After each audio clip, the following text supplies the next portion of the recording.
I find it pretty crazy that more and more people are not completely outraged or even shocked by how much the US debt has been growing. This is not sustainable at all. And very soon, things are going to start to break. And this is exactly what they want. We are going to be talking about it. Welcome to the channel, everyone. My name is Nick. For those that are new to the channel, hopefully by the end of this video, you do become a subscriber. And also, if you're not already following me on all social media platforms, you guys need to right now to make sure that you guys are capitalizing on all crypto content that I am posting. Down in the description below, you can find those links, and also join the free Discord as well to make sure that you are taking control of your financial freedom through a free Discord that has a ton of information, guides, exit strategies, things like that. And there's already over 6,000 members tied to that Discord. So what are you guys waiting for? Links down in the description below right now to join. Now with that, let's talk about a few things. Let's talk about debt. US public debt just hit 35.1 trillion, another record. Federal debt has increased by 100 billion in the last 2 days. If this pace continues, it will hit 36 trillion in 20 days and $40 trillion by the end of 2024. Guys, we're talking about $5 trillion, roughly 4.9 from now until the end of this year. Let me ask you guys that real quick. Again, do you think this is sustainable? If you are answering yes, I think that you're insane. There is no way that this is not going to lead us down the hole of a collapse. Over here from Game of Trades, he put out a great post regarding debt, specifically on how it's getting out of control. This won't end well. Yeah, it won't end well, and this is what they want.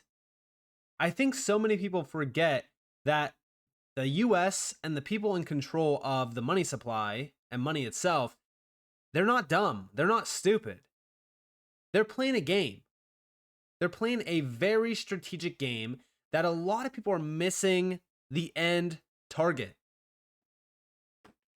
If we really look at this, okay, back in roughly the 80s, 90s, debt was very minuscule versus where it is now.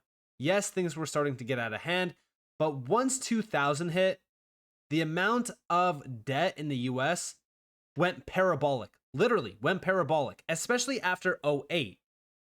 Now, the big thing that happened from 08 on is that a lot of people thought, oh, well, look we're bouncing back. Real estate's doing a lot better. The economy's doing a lot better. Guess what ended up happening?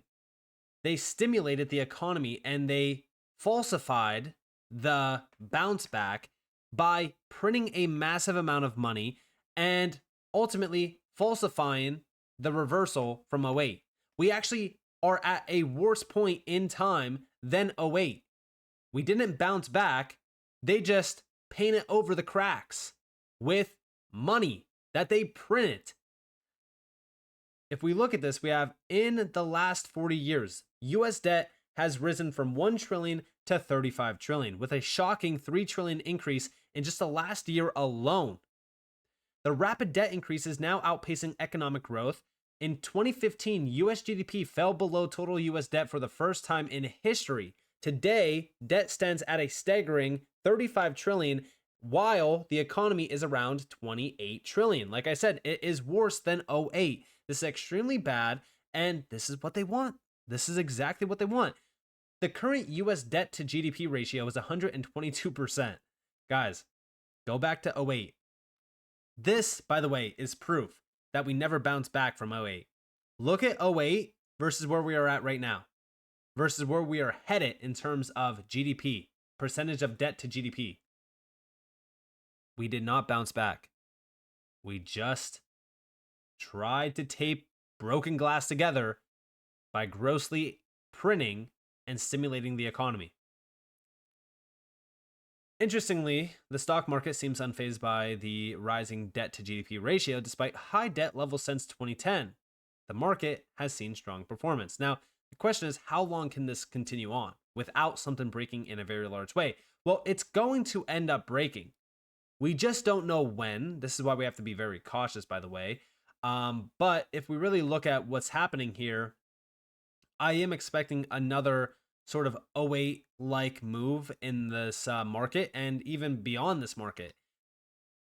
It's not going to be like 08. It's actually going to be a lot worse than 08. And what this is going to do is it's going to collapse the old traditional system.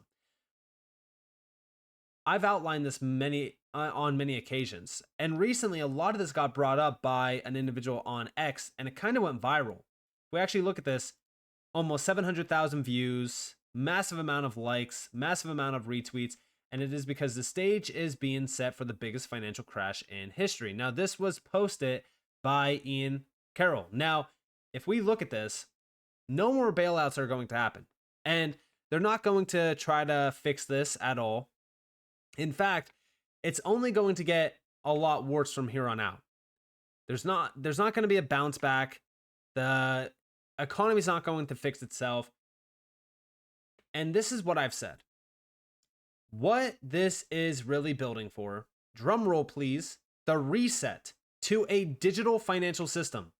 This has been planned for a while, probably since the 2008 financial crisis hit. The entire world is watching the show, waiting for the curtain to close, and what gets revealed next is the new system. I mean, think about what the BIS announced this year, the Finternet, i.e. the Internet of Value, something Ripple pushed since day one. The plan has been in place and it's already starting to roll out. This is why I also personally hold XRP still.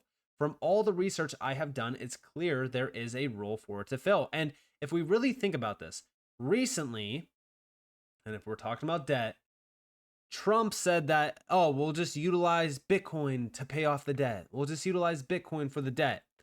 That's all fun and games, but let's be real here. That's not how we're going to fix this problem. What they really want is a orchestrated collapse of the old traditional system by any means necessary. And that's why when we look at this, that's what they are doing right now. They are orchestrating one of the largest collapses in financial history so that we have an excuse to push for a digital system that can reset everything and we could basically start at ground zero.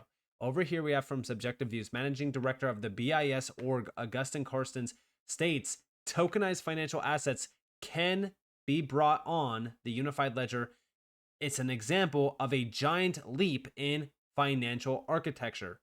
And the Finternet is here. Check this out. This is why I believe that sometimes we need giant leaps that deliver a fundamental rethink of the financial system and foster the development of entirely new architectures. Let me give you a concrete example of a giant leap. Tokenization is, in my view, a technology with transformative potential for the financial system.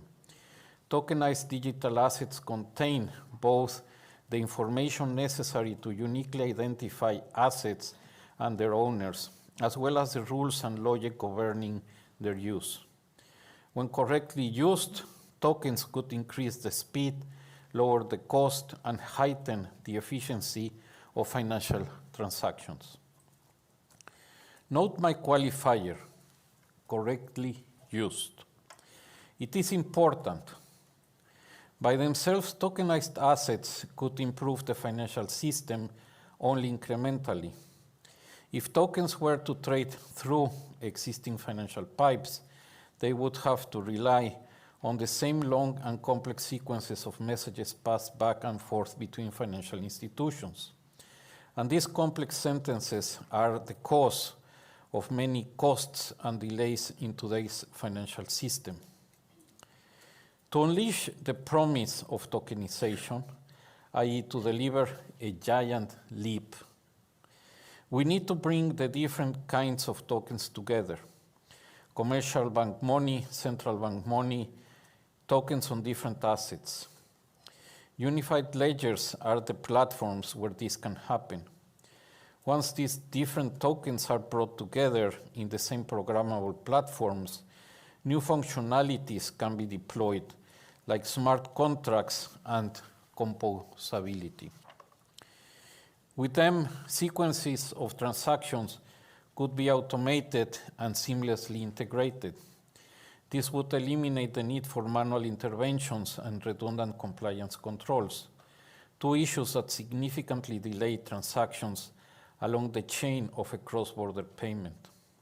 It would also enable simultaneous instant payments and immediate and simultaneous settlement across a whole range of assets.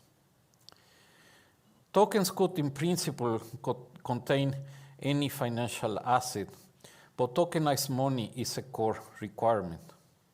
As Yuval Noah Harari, whom you will have the pleasure to listen to in this conference, said, "Money is the most universal and most efficient system of mutual trust ever devised." The unified ledger system would build on the trust of the two-tier system of today's financial system. All transactions are carried in commercial bank money, but their final settlement happens in central bank money. And even greater leaps are possible. In a recent paper, Nandan Nilekani and I laid out a vision of how multiple financial ecosystems can interact with each other to form the future financial system, which we have labeled Finternet. The Finternet would empower individuals and businesses by placing them at the center of their financial lives. Unified ledgers connected to each other through application programming interfaces play a central role in this vision.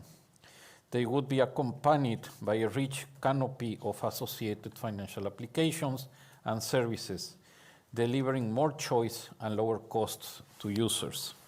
So there you guys have it. And again, what he has outlined here is a complete new financial system infrastructure. In fact, they even said over here, Finternet, the financial system for the future. This is what their entire goal here is. Like, they want to collapse the system through the organizations that have the power to do so, right? You got to remember that everything that we are seeing today is tied back to the World Economic Forum's Great Reset narrative, which, by the way, if you go and look at their entire reset and you look at all their topics, the fourth industrial revolution is a very large piece of it. This is where we look at the new technology, AI and digital identity and CBDCs and stablecoins and things like that. This is now becoming a reality. And a lot of people keep overlooking what's really going on. They think, oh, debt's just out of hand. They don't know what they're doing. No, they know what they're doing. They're playing into the plan. This has been planned since day one. In fact, go back to the pandemic. Okay, I even said it over on X. Okay, I said that the world can't stop what's coming, and most are too distracted to see what's happening. Every single major event in the last 10 plus years have been aligning for a new financial system to rise. There will be accelerants like 2008, COVID-19, etc. that will push the timeline even closer. You must be aware of what's going on and ignore the distractions around you. And yes, one of those events, just like COVID, just like 2008, is this next financial collapse. This next financial collapse is going to usher in the Finternet, which, let me remind you guys what the Finternet actually is.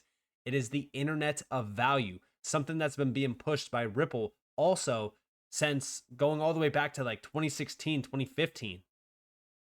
This is the new financial infrastructure. But in order for this to become a reality, they need a very big event to happen. They need a big leap. Obviously, bringing tokenized financial assets onto the unified ledger, that's a giant leap, sure. But what they really are talking about is a very large event that will usher in this new financial system. That's why when we go back over here, I said they are building up for the reset of the financial system to a digital financial system. So many are oblivious to what's actually going on here. They're not doing their research and they are going to be blindsided by what's happening. This is why we look at what the BRICS are doing with crypto and blockchain and pushing a CBDC. It's all planned since day one. So with that being said, I hope you guys enjoyed this video. If you guys did, definitely leave a like, subscribe, to notifications on because more free content. You guys are more than welcome to follow me on Twitter and join the free Discord down in the description below. And with that being said, guys, it's been Nick. Thanks for watching. Peace out.